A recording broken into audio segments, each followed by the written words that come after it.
पुण्यात्माओं, एक एक प्रश्न को ध्यान से रखना, प्रत्येक में एक न्यारा न्यारा गुण रहस्य निकलेगा।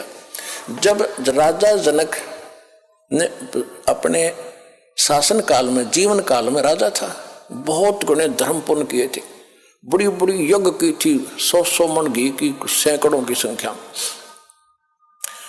और काफी दान किया था, गौवें दान की थी ब्राह्मण ऋषियों को। लेकिन वो मंत्र ठीक नहीं थे, जैसा किया दान धर्म वो तो मिलेगा ही मिलेगा। तो राजा जनक जब जाने लगा, विमान में बैठकर जा रहा था, काल के दूत वहां से, रास्ता था एक, वहां से ले जा रहे थे। वो काल के दूत नहीं थे उसके साथ थे विष्णु जी के गण, विष्णु जी के गण, और साथ में कुछ यमदूत भी उसी जहाज में बैठे जा रहे थे। तो वहां जाकर जब एक नरक के साथ से उनका विमान गुजर रहा था, तो नरक के अंदर 12,000 आत्माएं अपने किए हुए पाप कर्मों का वहां दंड भोग रहे थे, हाहाकार मचा था, चिल्ला रहे थे। और वो राजा था, दयालु राजा था, अपने राज्य में किसी को कोई दुख होता था तुरंत उसका निवारण करता था, उसको शांति देता था, किसी को दुखी नहीं होने देता था। तो जब उसने वहां जाकर हाहाकार मची देखी तो कहा कि पार्ख दो, विमान रोको। विमान रोक दिया कि ये चिल्लाहट कहां से आ रही है, कौन दुखी है इस नगरी में। उन्होंने बताया जी ये नगरी नहीं है तो नरक है, इसमें 12 करोड़, 12 करोड़ आत्माएं इसमें दुख अपना कर्म का दंड भोग रही हैं। राजा ने कहा कि इनको को छोड़ दो, इनको निकालो इससे। तो पार्षदों ने जो साथ गए थे भगवान के दूत, उन्होंने कहा कि राजन, या आपका हुक्म नहीं चलेगा, या तो धर्मराज का हुक्म चलेगा कि धर्मराज को बुलाओ, धर्मराज के पास ले चलो मुझे, या धर्मराज को यहाँ धर्मराज को बुलाओ, और नहीं तो मुझे भी यहीं छोड़ दो, मैं भी इस नरक में इनके साथ ही रहूंगा, आगे मैं भी नहीं जाता। अब वो संदेशा धर्मराज के पास गया। धर्मराज ने आके पूछा कि राजन क्या कारण है कि ये सब इनको छोड़ो, ये बहुत दुखी हो रहे हैं, मुझसे देखा नहीं जाता।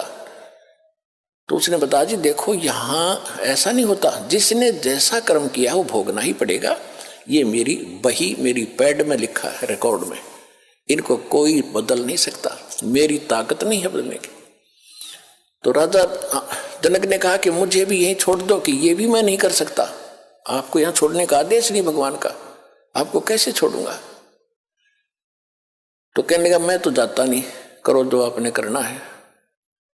अब ऐसे पुण्यकर्मी आदमी के साथ, आत्मा के साथ वो भी ज्यादा खस्सा खसाई नहीं करते, फिर अपनी चापलूसी यानी चाणक्य ऋषि अपनाते हैं। धर्मराज ने कहा कि एक काम हो सकता है, आप अपने पुण्य दे दो, इनको पुण्य संकल्प कर दो, उन पुण्यों के आधार से मैं इनको सबको नरक से निकाल सकता हूं, आपके पुण्य इनको मिल जाएंगे, आपको इतना फिर डेबिट हो जाएगा, आपके पुण्य कम हो जाएंगे। राजा जनक बड़े दयालु थे। परमात्मा कहते हैं देखो दयालु होना जरूरी है, लेकिन अपने दयालुता में अपने पैर पर कुहाड़ी मारना कोई दयालुता नहीं है, वो तो मूर्खता है।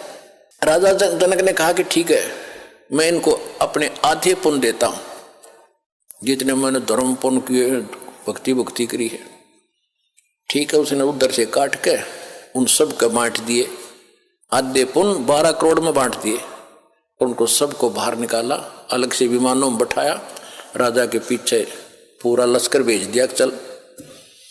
अब वो सारे स्वर्ग में चले गए।